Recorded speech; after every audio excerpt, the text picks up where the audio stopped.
allegiance to the flag of the United States of America and to the republic for which it stands, one nation, under God, indivisible, with liberty and justice for all.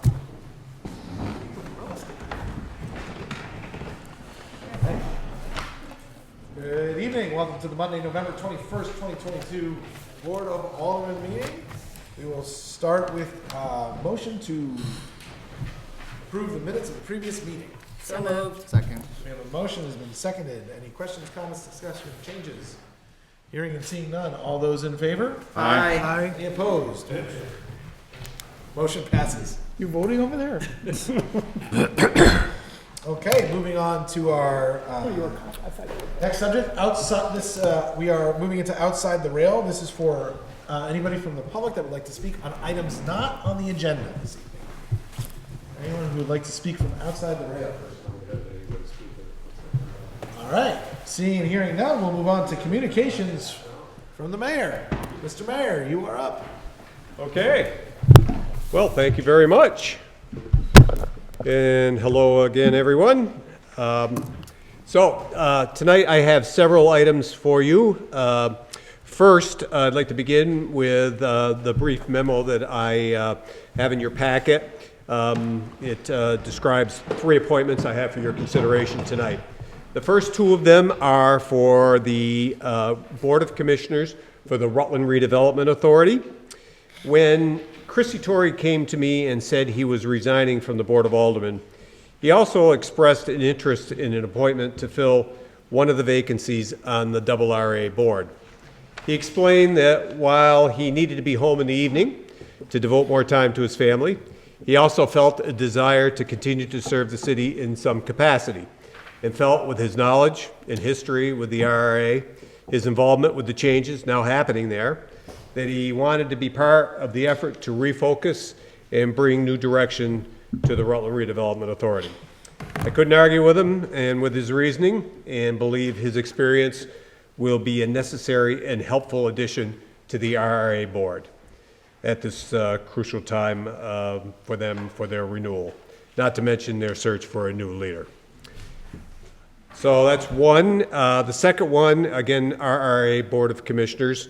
One of your present commissioners, A.J. Shaw, spoke to me and recommended the name of Hillary Ward to fill the second vacancy on the board. Hillary lives right here in Rutland City. She works at Rutland Mental Health. I met with her a few days ago. She has a strong desire to help the city in the area of economic development. She seemed to have a very good grasp of the issues facing the city. She expressed a strong desire to help us through the process and help the RRA through the process of reimagining themselves. She also, kind of funny, expressed a strong dislike of politics, which I believe is a perfect prerequisite for the position of a commissioner at the RRA. So I thought she'd be a good fit. So with those 2, I would like to ask the names of Chrissy Torrey and Hillary Ward be tabled for appointments to the RRA board until your next meeting. So tabled. We have a motion to table has been seconded. All those in favor? Aye. Any opposed? Motion passes. Okay, thank you. Next, with the aforementioned resignation of Alderman Torrey, I am happy to say that there have actually been a number of folks who have expressed interest in the position. However, my first conversation was with this gentleman. Larry Kupeli is retiring this year after 10 years of exemplary service in the Vermont State Legislature, representing the Christ the King district of Rutland City. Larry, as most of you know, is a lifelong resident of the city. He graduated from Mount St. Joseph Academy, as I did, in the College of St. Joe's.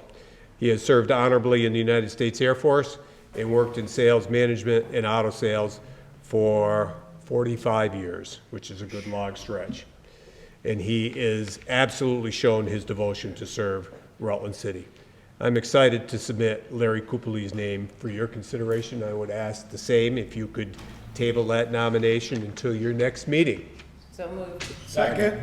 Motion to table has been seconded. All those in favor? Aye. Any opposed? Motion passes. And Larry, if you would like to say anything to the board here, well, Well, thank you very much. A pleasure to be here. And Mayor Allaire, thank you very much for your confidence and putting my appointment forward. And as the mayor did say, I've been of service to the state for 10 years in the legislature in representing this great community, a community that I was here for 75 years and moving forward, hopefully for another 75. Modern medicine, of course. I am 3 weeks out of a back surgery, so I'm moving a little slow right now. But anyway, I want to thank all of you for having me here this evening, and hopefully you'll vote in the affirmative to let me join you and continue to represent this great city. Thank you very much. Thank you. okay, great, thank you, Larry. And I do have a little resume that Larry put together that I will hand out to all of you, if I could. Thank you very much. And finally, tonight, if you recall, several weeks ago, Tom Kessep suffered extreme damage to his basement from flooding due to a water main break down on Granger Street. As you recall, the water was 4 to 5 feet deep in his basement, ruining his furnace, his electrical box, and other belongings he had stored there. 2 weeks ago, Thomas appeared here to express his frustration with the situation and lack of support from the city. His insurance has not covered his loss. Unfortunately, the city's insurance will not cover the loss either, as there was no negligence found on the city's part. The water main just broke. No one's fault, so the question is what to do. I, of course, had spoken to Thomas, and I mentioned that night that I told him that I wasn't sure that there was anything that we could do to help him. But I listened to what he had to say. I felt horrible about the whole situation. I know he's spoken to all of you. I've spoken to a number of you about the whole situation. We all wanted to do whatever we could to try to help. So I went back to the drawing board, and I came up with what I hope is a solution to his conundrum. I propose, and again, I have a handout here, which I will pass out to you folks here. This is a draft. I propose that we create a water damage fund, and the draft will explain exactly what we're thinking about tonight. Basically, in the rare instances such as this, and they are very rare, where water damage, not sewer backups, again, not sewer backups, but water damage, has occurred to a water main, due to a water main break, a homeowner can apply for help after exhausting all other means of support, such as the ones I had mentioned, insurance, both on the city's part and on the homeowner's part. He's reached out to, he or she has reached out to all the nonprofits, exhausted every other possibility, and still hasn't been able to get help. He can apply to the city through this proposal to help cover the damages. The proposal would cap the amount that we would award to any one incident, and would cap the amount that we put in the fund each year. So that is, again, a draft that I have put together along with the help of the city attorney, and I appreciate his help. We have been in contact with the League of Cities and Towns and got some input from them, told them that what we were thinking, and they have given us a little bit of help to put this together. So what I'd like to ask from this board is that you send this to committee so we can have a little deeper dive into it, work out the details, and hopefully put something together that we can bring back as a recommendation so we can help out Mr. Kessep and help out anybody else that might be under similar circumstances. So. Motion. Go. Motion to refer to Public Works Committee. Second. Motion has been seconded. Any discussion? Alderwoman Tanya? I just had a question. Sure. And a comment. I think that this is a brilliant idea, especially given our aging infrastructure and the possibility that this could happen again. And my question is, will we be able to use it for Mr. Kessep? It's not. I have every intention of using it for Amazing. Mr. Castle. Thank you so much, Mayor. This is great. Awesome. Any further discussion? Alderman DePloy. Mr. Mayor, do we have any kind of municipality that we've researched or anywhere in the Northeast where the aging pipes are the worst? Any other municipality that might be doing something like this, or is this something? Anecdotally, we've heard from the league that there is, but I don't have a specific instance, but I can certainly ask and see if there is. But they were not totally surprised because they knew about the circumstances around this. Yeah. So, All right, thanks. yep. Further discussion? Seeing and hearing none. All those in favor? Aye. Any opposed? Motion passes. That's all I've got. Thank you very much, Mr. Mayor. Thank you. Okay, moving on to additions and deletions from the agenda. Are there any additions or deletions from the agenda today? Okay, I do have one. We have the parking committee report on here. We're gonna move that to the next meeting, just because I need the city attorney's final word on a couple of things for some of the decisions that we made. So we'll push that to the next meeting if there's no objections. Can I get a motion to? So moved. We have a motion Second. to delete from the agenda. It's been seconded. Any discussion, questions, or comments? Hearing and seeing none. All those in favor? Aye. Any opposed? Motion passes. Thank you very much. All right, moving on to reports and letters from department heads and officials. Barbara Spaulding. So this first one is a BIAP grant forgiveness request. This is pages 2 through 4 in your packet. So in 2019, the city approved a BIAP loan to Tasso on Center under the name JAC MAC Inc. And they have met all of the obligations of that loan. And so they came to the RRA, asked for the loan to be forgiven, and that is the recommendation of the RRA for you to consider tonight. Alderwoman Davis. Move to suspend the rules. Second. We have a motion to suspend the rules has been seconded. All those in favor? Aye. Any opposed? Motion passes. And I'll move to approve the forgiveness for Tasso's BIAP grant. Second. We have a motion and it has been seconded. Any comments, question, or discussion? Hearing and seeing none. All those in favor? Aye. Any opposed? Motion passes. Wonderful. Okay, thank you very much. And Barbara, I think you're still up. BIAP grant request, pages 5 through 8. So Jay Sabatasso came to the RRA at our last meeting and requested a $5,000 BIAP grant for a retail market that he is opening at 26 Center Street. He apologizes for not being here tonight. He had to drive to New York to pick up merchandise for the store. They want to open by December 1st.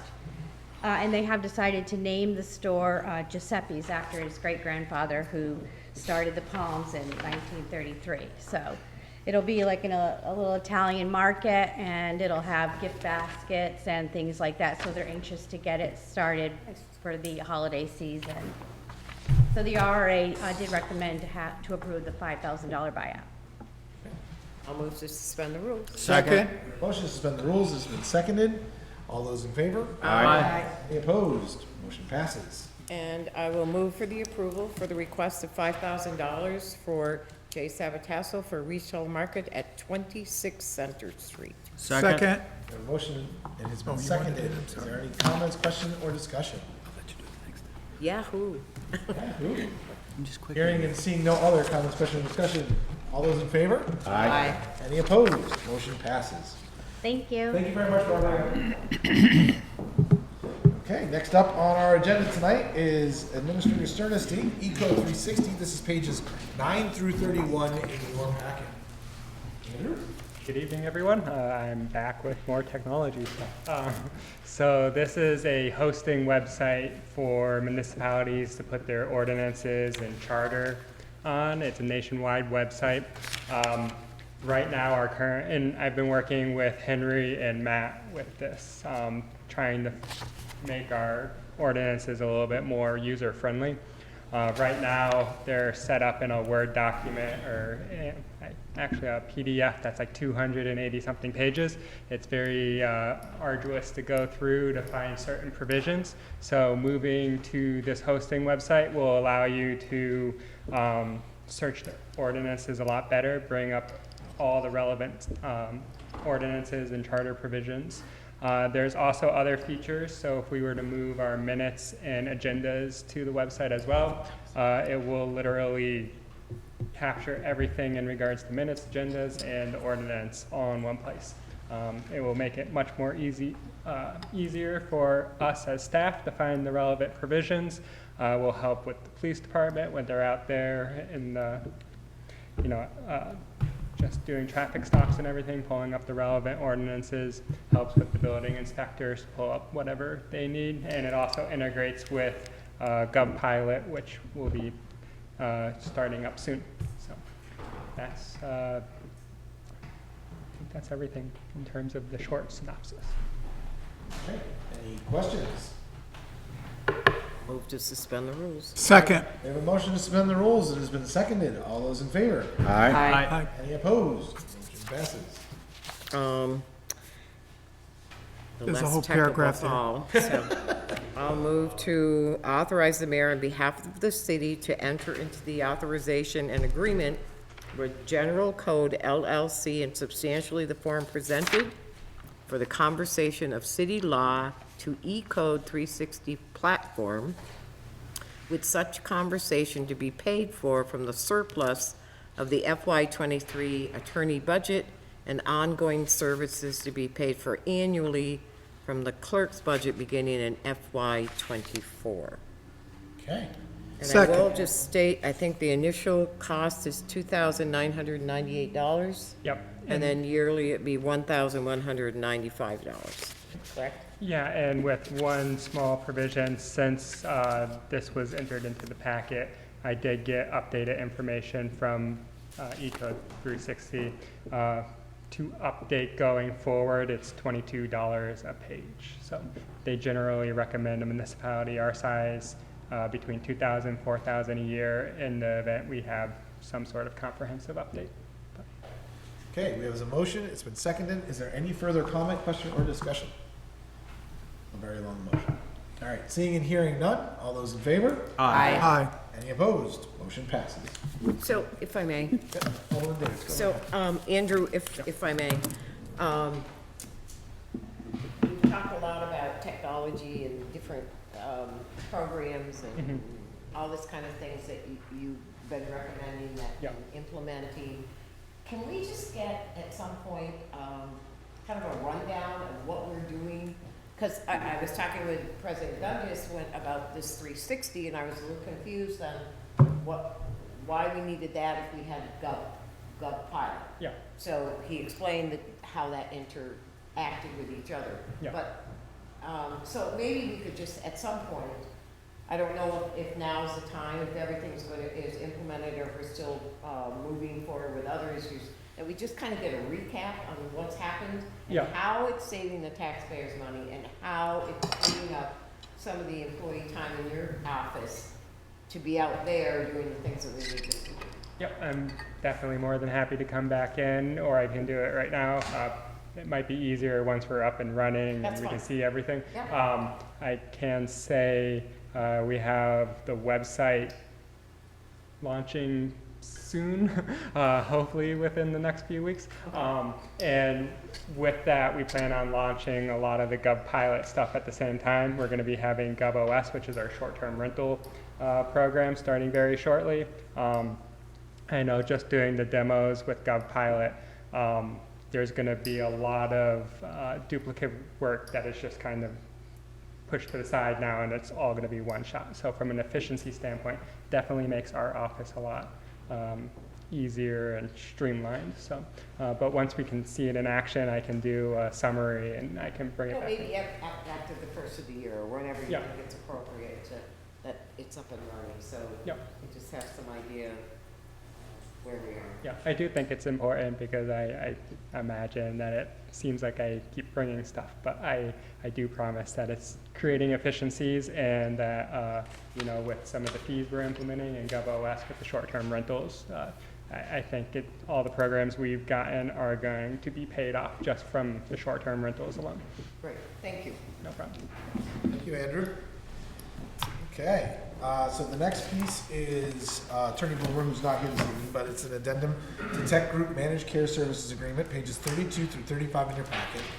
And I believe, if I read this correctly, and yeah, Andrew's coming up, but if I read this correctly, after the evaluation was done, Tech Group came back and said, okay, you have these additional email accounts to properly protect those that we need to change the contract. However, there's a savings in another area, so it about balances out. There's a little bit of an overreach with that. So the amendment to the contract is more of a clerical issue. So the emails we're already paying for, and now we're taking, rather than us paying directly, Tech Group's going to pay for it for us. So there's actually no extra cost. It's just Tech Group's going to pay for it. It's easier for them to, I guess, maintain those direct access. I don't understand the technology part behind that, but I don't know if you're able to speak to that at all, President. Yeah, they get global administrator rights, which allows them to then add, move, and change based on us just sending them an email versus us having to authorize it every time we want to make a change. Okay, yeah, so, but yeah, at the end of the day, no money is being exchanged, or no increase in money. It's just who's paying for the account.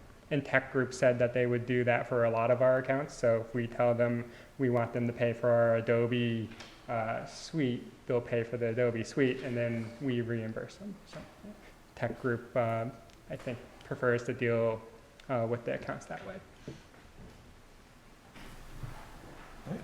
Motion to suspend the rules? Motion to suspend the rules. It has been seconded. All those in favor? Aye. Opposed? Motion passes. Motion to authorize the mayor on behalf of the city to enter into the Tech Group Managed Care Services Agreement Addendum with the Tech Group LLC in the form presented and for an amount not to exceed $89,280 annually. Second. All right, we have a motion. It's been seconded. Any questions, comments, or discussion?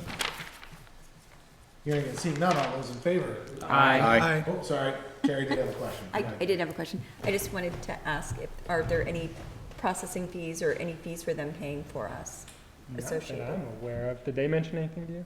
No, yeah. Not that we're aware of. So. Okay. Any opposed? Okay, motion passes. Sorry, Carrie. Thank you very much, and thanks for the help.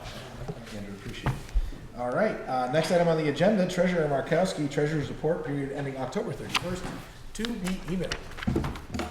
This is your email. Okay, so tonight I'm reporting on financial reports for the end of October. So end of October, we're collecting water and sewer November 1st, so it's busy in the office picking up with collections in November 1st and November 15th. But in looking at the financials and the cash balances in the city, all cash accounts in the city total $19 million right now. $4.5 million of that is still in the ARPA account because we haven't done a lot of spending of the ARPA funds. So we monitor our cash accounts on a daily basis. That's a lot of cash that we have right now. So just wanted to note that. We have a pooled cash account, so that's where all of the cash for the general fund and the proprietary funds are in one account. That's our only checking account that we use in the city.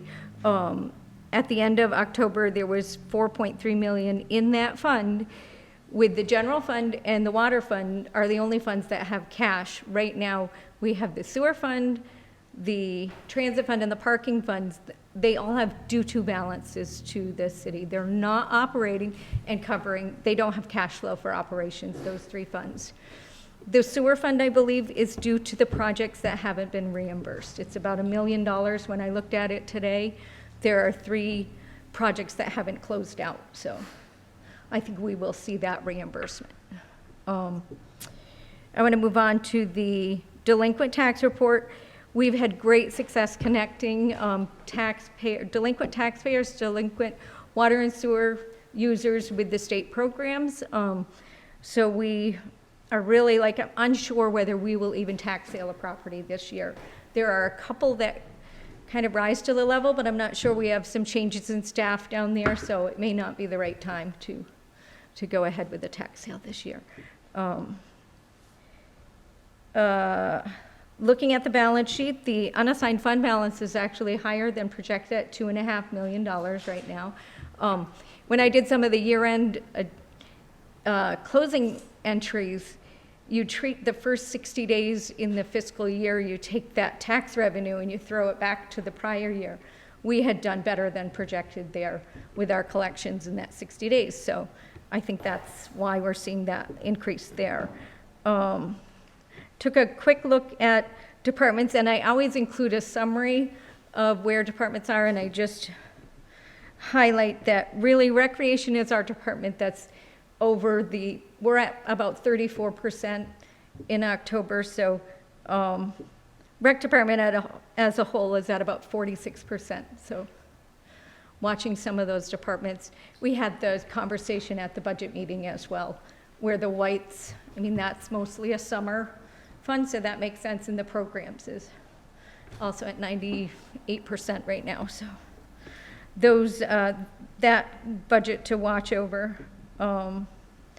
When I look at non-tax revenue, we budget about almost 2.9 million, so we are at about 29% of budget. That includes the RME tax and the recreation revenue in there. So I hit on the water, sewer, parking. I just wanted to note, also we're looking at the RRA account. Really, the RRA board is watching the budget there with the changes, and revenue is on target, expenses on target. The RRA has about $70,000 in reserve funds, business development, admin reserve, and for projects. So we have that in the RRA. And I've had a lot of fun because the auditors have been in, so it's been quite busy. So any questions on the October reports? Okay. Thank you. Thank you. And I had one, the next item. That would be great. Next item is pension update. That also should be.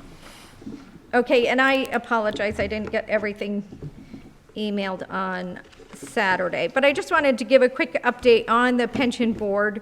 We don't meet regularly quarterly or anything, but we do meet as needed. So in October, we had the actuary here from Newport Group and reviewed the valuation for the plan year 1/1/22. So I just want to report out that in that report, the unfunded accrued liability is about 19 million for the city side. Now remember, that's the beginning of the year, so we haven't seen the impact of the market changes to our plan. So the city side of the plan has a 19.8 unfunded liability, the school side with a 6.8 million. And you're all aware, but of note, the city plan is not open for new participants, and right now, the school plan is very active, I would say. The city plan, right now, we have 55 active employees in that plan. So as they retire, we're seeing more of an obligation in the city budget annually. So I wanted to note that. So the valuation always includes the recommended contribution. So the actuary goes through the valuation, and then he says, this is what this city employer portion should be. And when we're looking at the valuation of 1/1/22, he's saying the city as an employer should be contributing $2 million to the plan. Now, the city has not been able to meet that recommended contribution. However, has adopted a long-term planning to address that unfunded liability. So if you were to look at the FY23 current year budget, the city has budgeted $1.4 million toward that pension obligation. That obligation is not unlike any other debt that we have, but that's what's included in the city budget. The the funding plan goes out to maybe 2032, I think so. But anyway, I wanted to mention that. Any questions on the valuation? And I do post that on the city website if anybody is interested to see that, and I'll be so happy when the new website is available. So then we also met twice this year with the investment manager for our plan. So we met in March. The market was not good. We said we want to see you again in September, for end of September results. So we just met with him in November. So I had put together a little roll for watching that market value. What's it doing? And if you saw what I presented to you, I had a valuation at the end of September 2019 and a valuation at the end of September of this September. And really, it's almost like no activity happened in there. We didn't gain, we didn't lose. We're right back to September 2019. That was kind of interesting, actually, to see.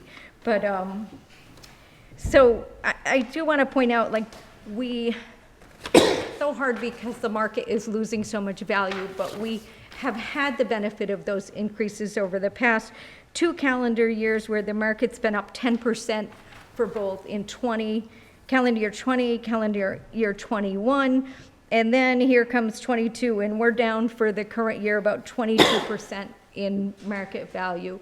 The investment manager who's been with the city managing this plan for over 10 years and with Prudential Empower for about 20 years, he certainly watches over our plan, reminds us that we have a very long-term strategy here. So this is not a plan where you're going to see a lot of buying and selling.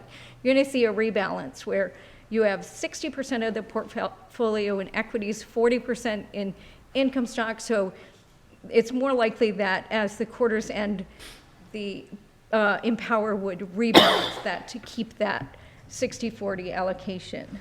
And just in terms of the plan, the 40% allocation in fixed income really gives us 5 years of payments, of payouts. So that kind of, we don't have to do a lot of selling to make those payments. So I do not post the investment report on the website, but if you have any questions, please let me know on that one.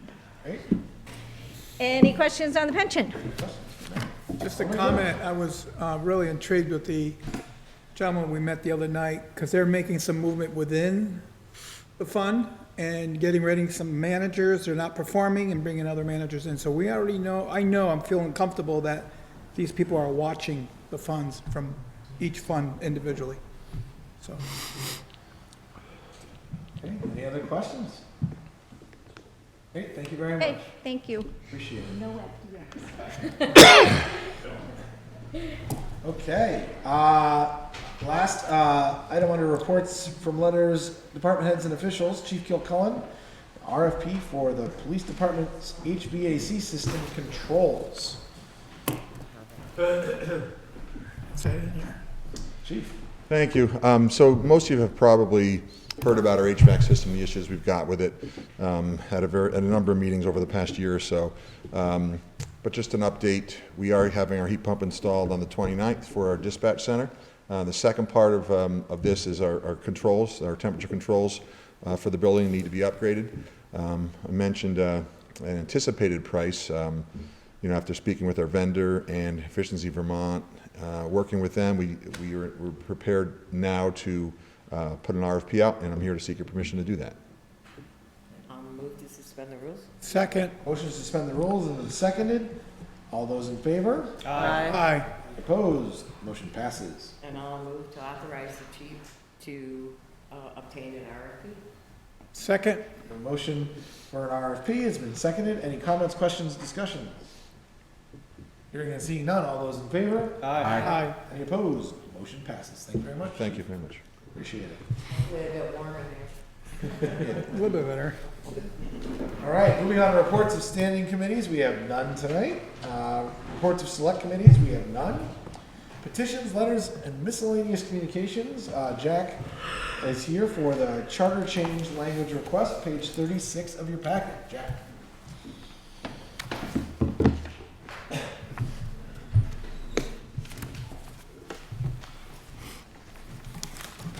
When I requested a slot on the agenda, I had settled on wording. The city attorney, Matt, had provided two choices, and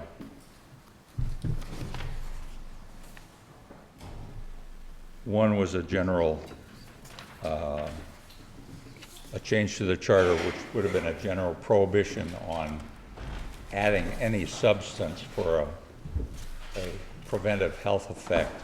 The other change, which is the one I selected and is on your sheet, is in addition to the powers, the section of the charter on the powers of the commissioner, and as indicated in red, notwithstanding any other provisions of this charter, no fluoride or any chemical containing fluoride shall be added to the city of Rutland water supply. That seemed to be a more straightforward and clearer way to go. Just a little review of how we got to this point. A year ago, 12 citizens, including myself, requested that the board take a fresh look at fluoridation. It took almost a year for that to happen for reasons that were understandable, and that happened in October. We heard testimony from both sides, those opposed to fluoridation as well as the public health and dental supporters of fluoridation.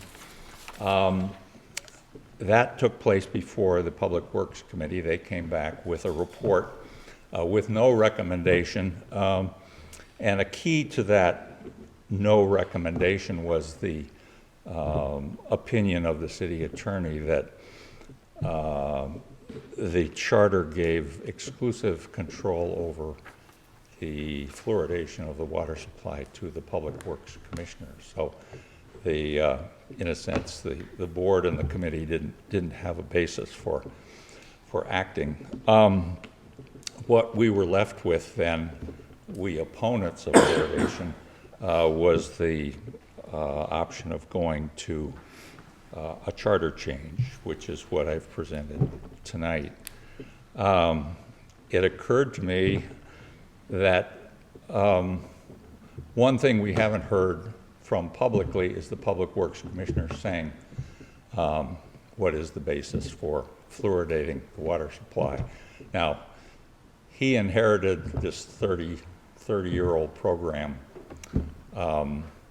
from the previous administration, the previous Public Works Commissioner. So I don't think anyone has ever asked him, you know, what's your thinking on fluoridation? Is it just, you know, continuing what we've been doing? Is it the 2016 vote, which was a non-binding public referendum saying let's continue it? That was a 3-2 margin. So if if the board was inclined to ask the commissioner and sort of explore why we have fluoridation, I'd be willing to you know, put a hold on this request. But you know, absent that, this is the only way forward for those of us who oppose fluoridation, as far as I can see. So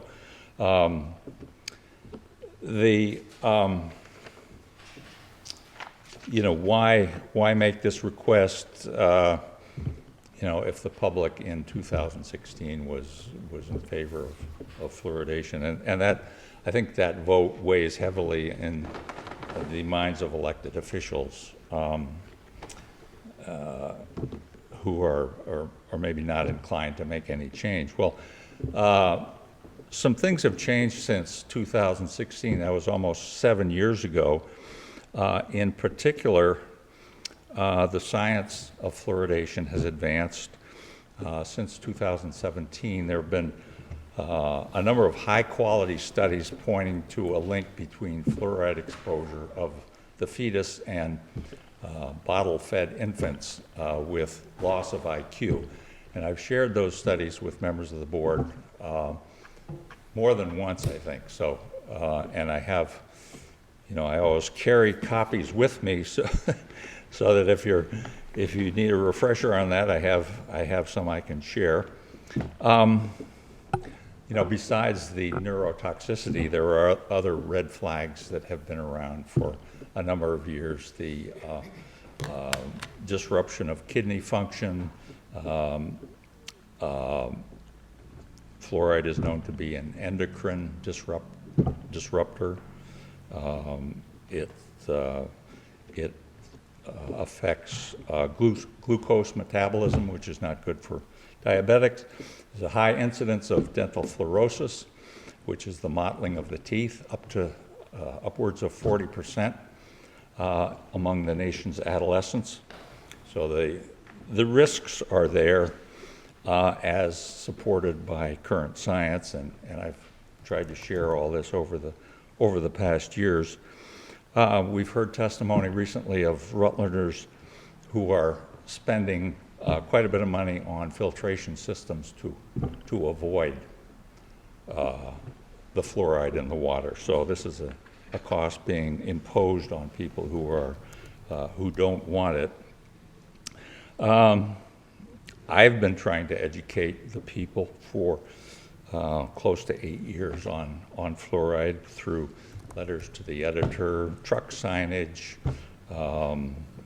ads in the Herald, and individual conversations. So I feel the public is more aware of this issue and might very well weigh in at a town meeting differently than they did in 2016. So, and I think finally the testimony last November of 12 citizens, all of whom had their own take on this, and I thought some of them were very persuasive. I thought that was representative of a changing view of this issue. So that's where I am. All right, so as this issue does remain in committee, I'll ask that any discussion is specific to the topic of adding this proposed charter change to the ballot. So questions or comments? Alderman? So, Jack, as somebody that has tried to get stuff up for a vote for the charter change, namely the Raider issue at Rutland High School, in conversations with the city attorney, if it comes from the floor of this body, you need 7 votes. Okay? If it came from the mayor, you'd need 6. But this is something that you're asking this board to do. You'd need 7 votes according to what I've been told by the city attorney. And Mr. President, I mean, is that your understanding as well? I can double check the charter, but I believe that you do need a supermajority of this board to add something to the ballot if it does not come from the executive office. Okay. So, I think a supermajority makes 7 on the floor. As of right now, with the 7 members that are here, I know you don't have 7 votes. So what I would suggest is that we table this for 2 weeks, and I'll make that a motion to table this for 2 weeks. Okay, we have a motion to table. Do I have a second? Do not have a second? Seeing no second, motion to table fails.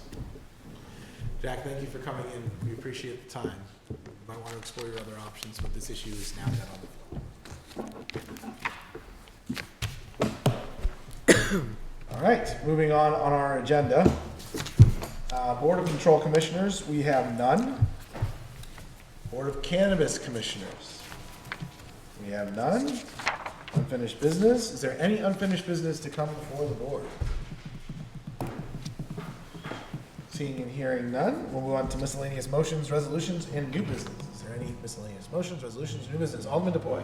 So no motions, but I did want to make our viewers aware and this body aware that the Vermont Coaches Association has posted the all-state football teams, and there are several members from Rutland High School that have been named to the all-state football team. Awesome. And as somebody that sat watching yesterday's North-South game at Norwich, it was 23 degrees with snow squalls and a biting wind during the game. And those kids played their hearts out. The North beat the South. I think the score was 34-27. The South had a chance at the end of the game with less than 2 minutes to go down and tie the game or go for two and win the game. That didn't pan out, so the final was 34-27. And I just wanted to mention the first team players that were named from Rutland High School: Jonah Bassett, Jaheim Hughes, and Luke Del Bianco made the all-state team, and I want to congratulate the three of them. There were others that made the squad as well from the second team, and honorable mention. They played very well all year long.